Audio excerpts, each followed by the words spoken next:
सालों पहले एक नगर में एक बुद्धिमान राजा राज्य करता था। उनकी बुद्धि और होशियारी की चर्चा दूर दूर तक था। बड़ी ई की मात्रा। राजा कभी भी बिना सोचे समझे कुछ नहीं कहता और न ही किसी आरोपी की बात सुने बिना उसे सजा सुनाता था। उसकी बुद्धिमत्ता के चर्चे सुनकर आसपास के राजा, रानियां और राजकुमारी आदि उनसे जलते थे। इसी जलन के चलते सभी उस राजा की बुद्धिमत्ता की परीक्षा लेने के लिए नए नए तरीके अपनाते थे।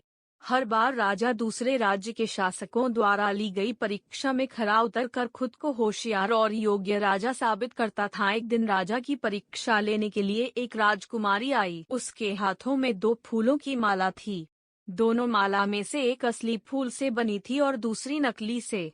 उन दोनों मालाओं को देखकर उनका ये भेद बिल्कुल पता नहीं चल पाता था। इसी वजह से राजकुमारी ने राजा के सामने दोनों मालाएं रखकर पूछा, हे राजन, अगर आप बुद्धिमान हैं तो बताइए कि इनमें से कौन सी माला असली है। राजदरबार में बैठे सभी दरबारी माला को देखकर हैरान थे, क्योंकि किसी को समझ नहीं आ रहा था कि असली फूलों की माला कौन सी है। सभी इस सोच में थे कि राजा कैसे बता पाएंगे कि असली फूलों की माला कौन सी है। राजा भी माला को देखकर परेशान होने लगे। उसी वक्त उनके दिमाग में कुछ तरकीब आई। उन्होंने तुरंत अपने एक सेवक से कहा, बगीचे की खिड़कियों को खोल दो।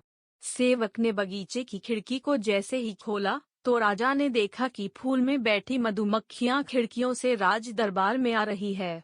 वो कुछ देर मधुमक्खियों को ही देखते रहे। जैसे ही एकाध मधुमक्खी एक फूल की माला में बैठी, वैसे ही राजा ने कहा कि अब मैं बता सकता हूँ कि असली माला कौन सी है। राजा ने तुरंत उस माला की तरफ इशारा किया जिस पर मधुमक्खी बैठ रखी थी। राजा की होशियारी देखकर दरबार में मौजूद सभी उनकी तारीफ करने लगे। सभी कहने लगे कि हर राज्य को आपके जैसे ही बुद्धिमान राजा की जरूरत है। राजकुमारी भी राजा के बुद्धिमत्ता देखकर खुश हो गई। उसने भी बुद्धिमान राजा की तारीफ में कुछ शब्द कहे और वहां से अपने राज्य की ओर निकल पड़ी। कहानी से सीख, अगर व्यक्ति अपनी बुद्धि का इस्तेमाल करे तो वो हर प्रश्न का सही जवाब तलाश सकता है और हर मुसीबत का हल भी निकाल लेता है।